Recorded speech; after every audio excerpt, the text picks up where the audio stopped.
पृथ्वी लोक पर कलयुग का साया लगातार गहराता जा रहा था। धर्म धीरे धीरे कम होता जा रहा था और उसकी जगह अधर्म फलने फूलने लगा था। ऐसे विकट समय में मगध देश का राजा हृदयेश कलयुग का जीता जागता उदाहरण बन चुका था। क्रूरता, लालच और अत्याचार उसके तीन प्रिय साथी थे। प्रजा उससे त्रस्त थी, परंतु कोई उसका विरोध करने का साहस नहीं जुटा पाता था। हृदयेश की क्रूरता की कहानियां दूर दूर तक फैल चुकी थीं। एक दिन ये कहानियां स्वर्गलोक, विष्णु लोक तक भी पहुंच गईं। विष्णु जी क्षीर सागर में स्थित अपने शेषनाग के शयनागार पर लेटे हुए थे। उनकी पत्नी लक्ष्मी जी उनकी चरण सेवा कर रही थीं। विष्णु जी ने लक्ष्मी जी से पूछा, लक्ष्मी, पृथ्वी लोक से क्या समाचार आ रहे हैं? लक्ष्मी जी ने कहा, प्रभु, कलयुग का प्रभाव पृथ्वी पर लगातार बढ़ रहा है।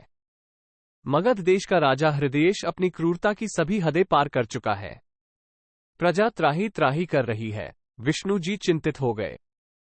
उन्होंने कहा, लक्ष्मी, मुझे पृथ्वी लोक जाना होगा और हृदयेश को उसके कर्मों का फल देना होगा, परंतु मैं ये कार्य किसी विशेष रूप में करना चाहता हूं। लक्ष्मी जी मुस्कुराकर बोली, प्रभु, आप लीला रचाएं, अपने भक्तों की रक्षा करें। विष्णु जी ने सिर हिलाया और कहा, ठीक है, मैं लीला रचाऊंगा। दूसरे दिन मगध देश की राजधानी में एक अजीब घटना घटी। राजधानी के बीचों बीच एक अद्भुत मंदिर प्रकट हुआ, जिसे पहले वहां कोई नहीं देखता था। मंदिर के बाहर एक शिलापट पर स्वर्णिम अक्षरों में लिखा था, यह मंदिर स्वयं विष्णु भगवान का धाम है। जो कोई सच्चे मन से यहां दर्शन करेगा, उसकी सभी मनोकामनाएं पूर्ण होंगी।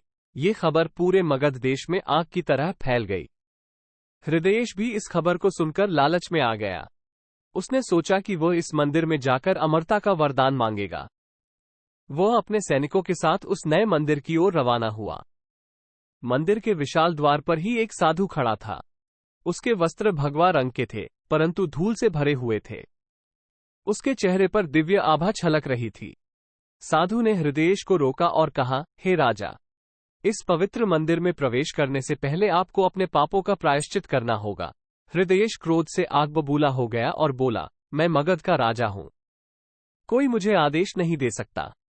साधु मुस्कुराया और शांत स्वर में बोला, राजा हो या रंक, विष्णु भगवान के मंदिर में प्रवेश करने से पहले पवित्र होना आवश्यक है। हृदयेश कुछ देर सोचता रहा। क्रोध का पारा धीरे धीरे नीचे उतर रहा था। लालच का जाल अभी भी उसके मन में फैला हुआ था।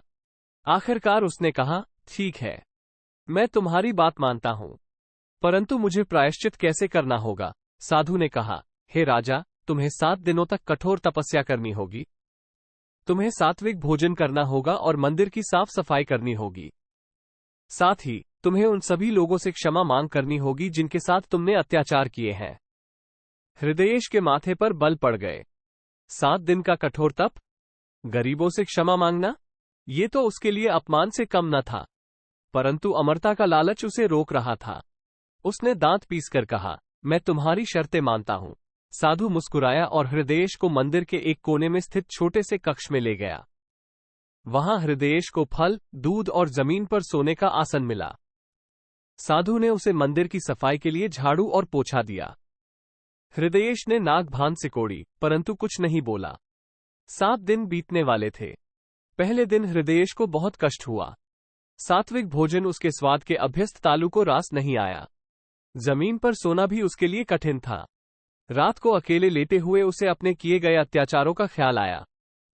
उसने सोचा, क्या मैं वाकई अमर हो पाऊंगा या ये सब व्यर्थ है?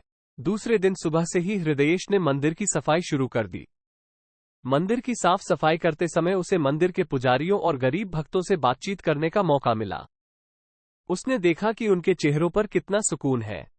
उन्हें किसी चीज की लालच नहीं थी। धीरे धीरे हृदयेश के मन में भी वैराग्य का भाव पैदा होने लगा। तीसरे दिन हृदयेश ने फैसला किया कि वो उन सभी लोगों से माफी मांगेगा जिनके साथ उसने अत्याचार किए हैं। साधु की मदद से उसने उन लोगों की सूची बनाई और उनसे मिलने निकला।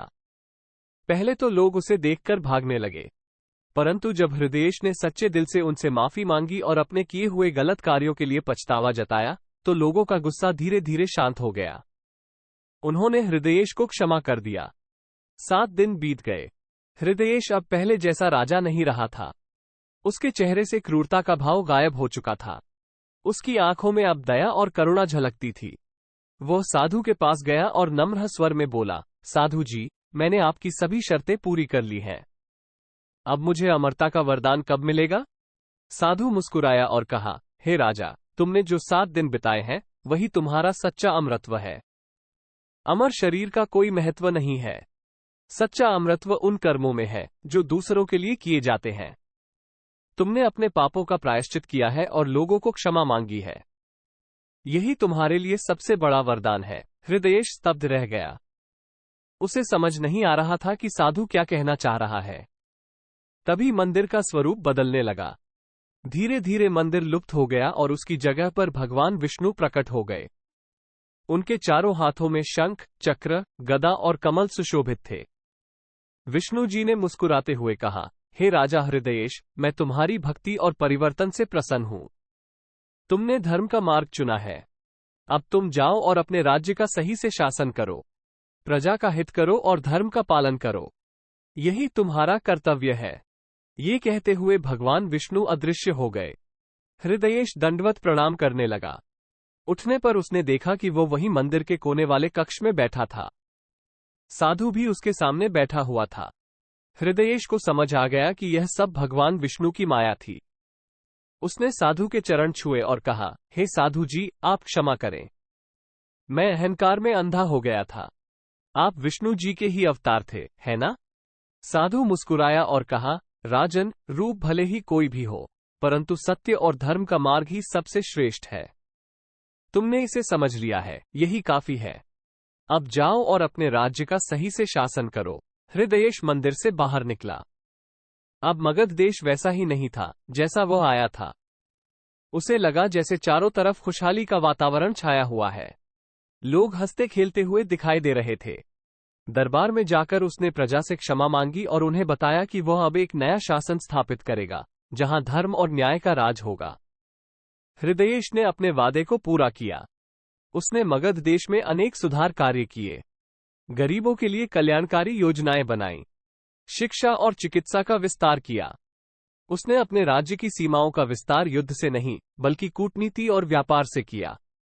धीरे धीरे मगध देश समृद्धि और शांति का प्रतीक बन गया। कई वर्षों बाद जब हृदयेश वृद्ध हो गया, तो उसने अपने बेटे को राजा बना दिया और स्वयं संन्यास ले लिया। जंगल में एक छोटी सी कुटिया में रहते हुए हृदयेश भगवान विष्णु की भक्ति करता रहा। अपनी मृत्यु के समय उसे ये जानकर संतोष हुआ कि उसने अपने जीवन को सार्थक बना लिया है। ये कहानी हमें ये सिखाती है कि सच्चा अमरत्व भौतिक शरीर के अमर होने में नहीं, बल्कि सत्कर्मों और परोपकार में होता है। क्रोध, लोभ और अहंकार जैसे विकार हमें अधर्म के मार्ग पर ले जाते हैं। वहीं दूसरी तरफ विष्णु भक्ति और धर्म का पालन हमें सही दिशा दिखाता है।